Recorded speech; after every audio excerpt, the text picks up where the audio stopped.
Yo guys, what's up? We're back in BMX Streets today, and I'm going to be going over my settings fairly quickly, and then I was going to give you guys some tips and tricks in BMX Streets. For some of you that are maybe newer to the game on PC and console, I've seen since this game has come out on console, or at least on Xbox, they're trying to get the game on PlayStation sometime in November, but yeah, I thought we would go over my settings if, you know, the game's feeling kind of weird, or maybe you want the game to look like how it does for me.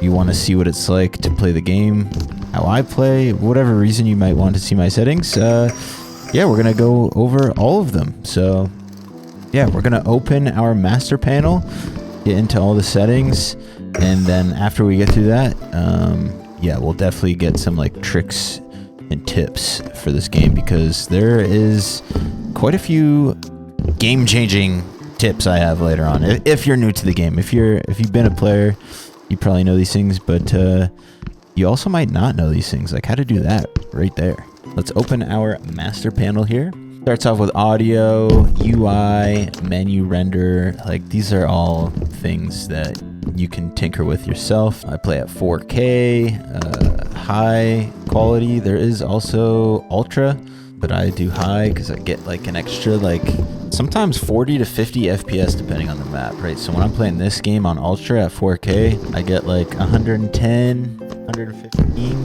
FPS, and on high, which looks equally as good to me, I get like 140 to 150. A little bit of DLSS going on here. Some post effects on, chromatic aberration off, motion blur off, vignette off, depth of field off, widescreen. This is a really strange thing. I mean, it's kind of cool that it's in here, like if you wanted to get some like cinematic clips. And you can also do this on console. I was really shocked. I actually saw this setting on my Xbox when I was changing all the settings on my Xbox version. So yeah, it's pretty interesting that they've got that setting on there. I've never really seen that before in a game, so yeah, that's pretty cool. For my slow motion, I like it on toggle. I turn the effects off and I have it on 0.5. I have it on toggle just because even when it's on the timer, I still always toggle it on and off, because usually if I'm using the slow motion, it's only for like a split second, either in a replay, or sometimes if I'm trying to get something really difficult, it can be handy to practice the trick with the slow motion. And on to the physics here. So my gravity is at 1.9. This is a little bit heavier than the standard default gravity. Sometimes, depending on what I'm doing, I might bump it up to 2, but for most things, I'm liking 1.9. My flip axis is local. There's also tangent, but I definitely prefer local. If you want the best looking flares, you have to put it on tangent, but that's about the only thing I prefer in tangent. For everything else, gameplay wise, I like local flip axis. I found while using tangent, there seemed to be like more rotation assist. Even though I have rotation assist turned off, there seemed to be more assisting going on in tangent, which was really messing me up for spinning into grinds and stuff like that. And that's primarily what I do a lot in this game. I like to ride everything. I like doing big airs and transfers and hit the dirt jumps a little bit. Most of the time, like 99% of the time, I'm just doing manuals and grind combos. And for me, local is just way better feeling for that. Flip multiplier is on 1, spin is on 1.2. I increased the spin multiplier just with the heavier gravity. It just makes it easier to get my rotations around. Jump multiplier is at 1.1, just raised up a little bit since the gravity is a bit heavier. Pump multiplier I have at 1.1. We will come back to pumping in the tips and tricks section of the video. It might make a bit more sense why I have it increased just a little bit. For manuals, I use the auto mode. I don't have manual modes enabled. I really don't like the way it feels. I don't know, it just didn't really feel that intuitive to me on balancing. In the 1.0 release of BMX Streets, there was no auto mode for the manuals, and they had like a really weighty feel, and it really felt like you were able to like balance, where this just doesn't really give me that same feel. Maybe it'll get changed or updated, but anytime I've tried this, I just don't really like it. My skill is set to 69. This setting does absolutely nothing. Right, we'll set it down to 0 real quick. 0 skill. We'll ride around. I have not noticed any sort of difference with this. I remember when it first got added, it was definitely hinted that it was just kind of a meme setting that Mash implemented. If you're familiar with Mash games, this is just his kind of humor, really. So pretty sure skill does absolutely nothing. I've seen people try to theorize what it does or potentially does.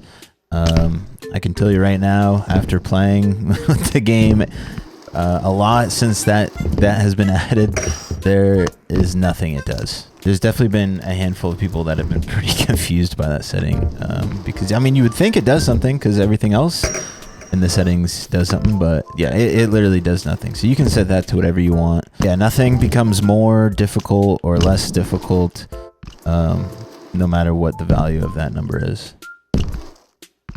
So vert assist, we have rotation assist off and correction strength set to 5. That's just the default. I was actually told in my last video that if I turn the correction strength down to 0, wall rides work better, but I don't know. I like the way transition feels at 5, so I'll just keep it there. Grind assist is turned off. I initially turned grind assist off because the grind assist was kind of bugged out for a couple weeks. I don't know, this is a handful of months ago now, so I just got used to playing without grind assist. Definitely just gives you a bit more freedom with grinds and also not landing in grinds, and we'll definitely talk a little bit more about that in the tips and tricks section. But yeah, grind assist is turned off. I ride goofy stance, tricking always fires off. Master speeds at 1.2. Gotta have the tricks a little bit faster with the increased gravity. Key sliders are on. Here are my camera settings. 80 FOV, 0 fisheye, 2 distance, negative 0.1. You guys see it. Posture. I just have my character forward a bit, I guess. Ragdoll physics. I just have the web sling with hands. This control torque thing. I don't really know what that does, to be completely honest. It doesn't really have anything to do with riding the bike, so I don't care too much. So those are all the in-game settings. The only other thing I can pull up is the row mod, and the only thing I use this for is custom characters, which is kind of broken right now. We have the custom bike textures. As you can see, I have Devin's Cult Biggie frame. But the thing I love about row mod is you can actually rebind what input does what trick. And the only trick I have rebind is the helicopters. And yeah, and now my helicopter is down with right bumper and left trigger.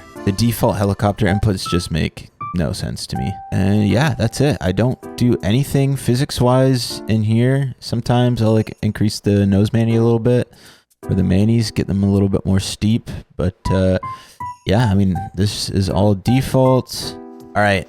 Okay. Well, all right. On to the tips and tricks section. So there's a couple things I get asked about a lot when it comes to how to do stuff in this game.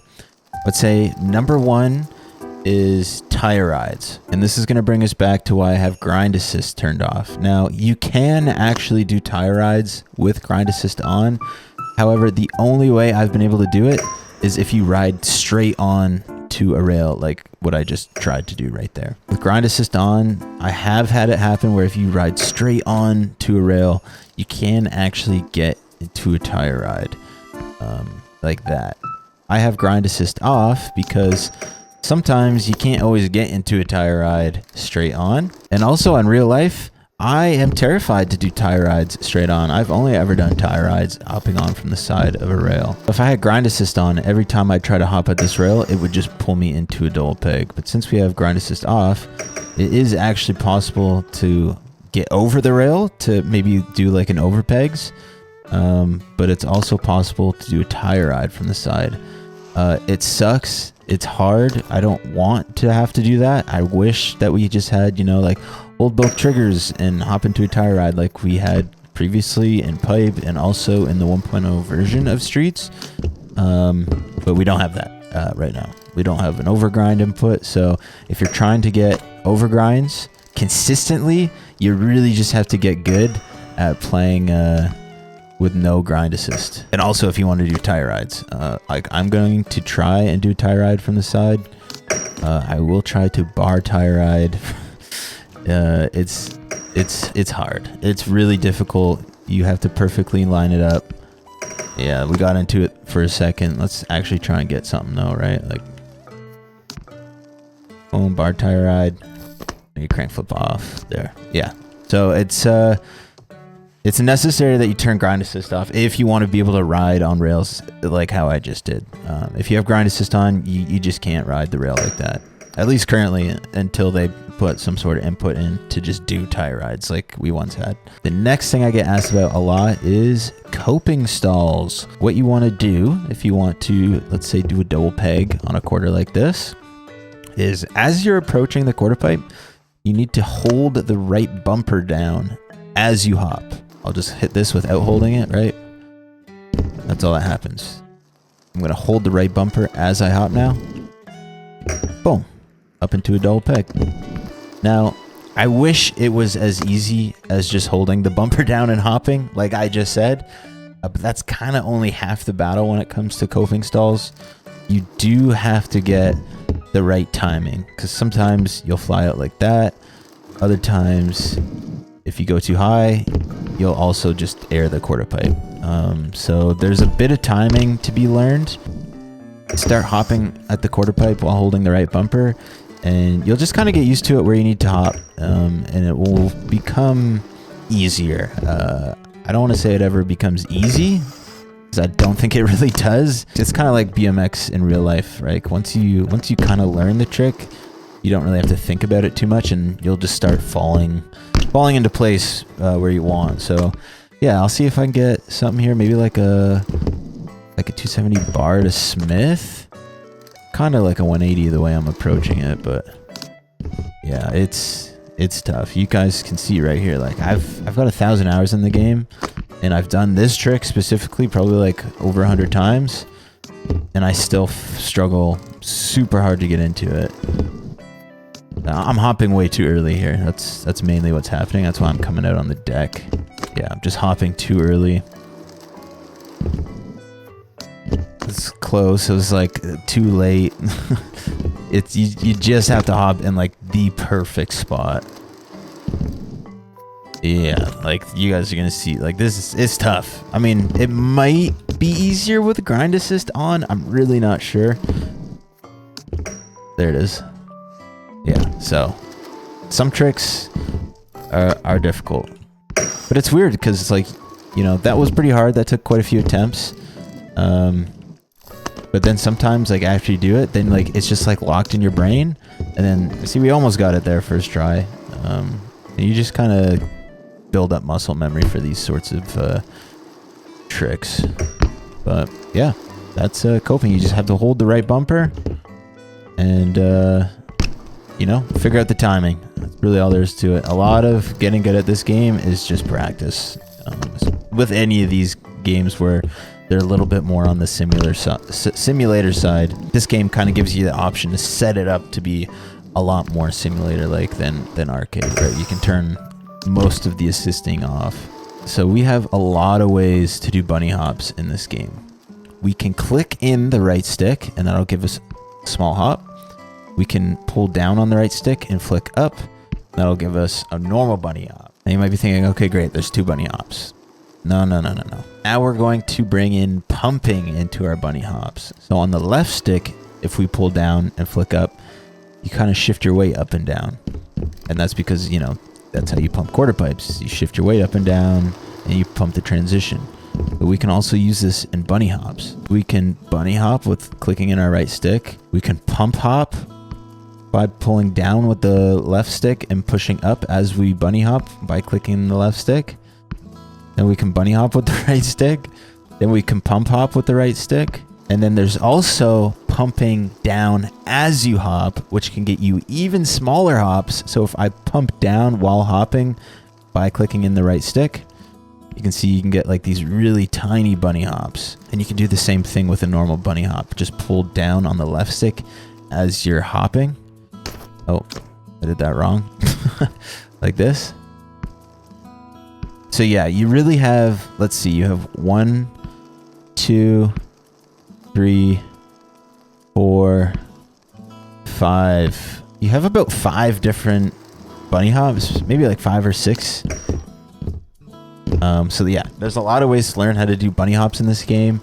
I think for the most part, at least for myself, I almost exclusively just use the normal hop, the mini hop by clicking in the right stick, and the pump hop. Very rarely do I do the pump and the mini hop to get like these little guys, but if you're just trying to add some variations, maybe even to like your half cabs or whatever it is, or just like your 180s before you do something, like you have a lot of options with the way you do bunny hops. All right, last but not least, we're going to talk about the pumping in this game after I get up here. Okay, all right. Okay. So in my settings, you guys would have seen that my pumping is set to 1.1, and I don't actually have that set to that for riding ramps. 1.0 pumping setting is totally fine and more than enough, especially if you increase your gravity. But I have it set to 1.1 to just make it a little bit stronger for pumping on flat ground. So I'll just have like a little bit of speed here, right? We'll start pumping and turning, and you can see you can actually do the pumping input on flat ground and pick up speed. Now, if you're filming and you want all your lines to be really clean and not include any pedaling in between tricks like you would see professional riders do in real life, right? Like it's, especially if you're riding a bowl or something, like it's kind of a no-no to be pedaling around in there. It'd be like if you were riding a skateboard and you were riding a bowl and then you started pushing in the bottom. Like it's just, it's not aesthetically pleasing to watch someone have to do that. Sometimes it's necessary, but yeah, learning to pump in this game is really important for, you know, saving and recovering your speed. And that goes for flat ground as well. And so I rarely ever use the pumping going straight on flat ground, but something I do use it actually quite a bit for is when I'm riding fakie. You can also do this while you ride backwards. It looks kind of silly because your character is just, you know, squatting up and down repetitively. But if you're just in a line and doing it really quick, then it can actually look pretty natural in some cases. And so to give an example of where I might use this, is like this deck right here. Like if I was to like fly out on top and I lost my speed and I want to like air to flat or half cab to flat, I can do a couple quick little pumps right here to just get the speed I need to get out to where I want to. Or like, let's say I, you know, did a grind 180 or something like this, and I don't have that much speed, and I want to half cab onto the ledge. You can just pump a little bit on flat ground to get the speed you need to make it to the ledge. The only other thing I can think of that I've been getting asked about is if we open up my replay, some people have been curious about what settings I use for my fisheye filming. I set the FOV all the way up to 126. Sometimes 128, just, I don't know. I tend to either do one of these two, but primarily 126, and then I'll put the fisheye up to around 65%, and then sometimes I'll add some vignette to try and hide the weird, like, glitchy. You guys look in the corners of the screen, you see like all that glitchy stuff. Sometimes I'll add vignette to try and hide it a little bit, but it doesn't bother me too much. Oh God, what is happening? And buddy swing out of here. And yeah, I mean, I guess that's pretty much it. So, I mean, hopefully this video is valuable for some of you guys. Maybe you weren't too stoked on the way things were feeling and you're looking for settings to maybe have a bit of a different gaming experience in BMX Streets. It's pretty sick that we have all these settings to really tweak the gameplay to your liking, whether that's a little bit more arcadey, a little bit more realistic. I guess that's it. I'm just going to be swinging through the forest here. And yeah, hope you guys enjoyed the video. If you did, leave a like, subscribe, and we'll be seeing you guys in the next one. Peace out, guys. Bye-bye.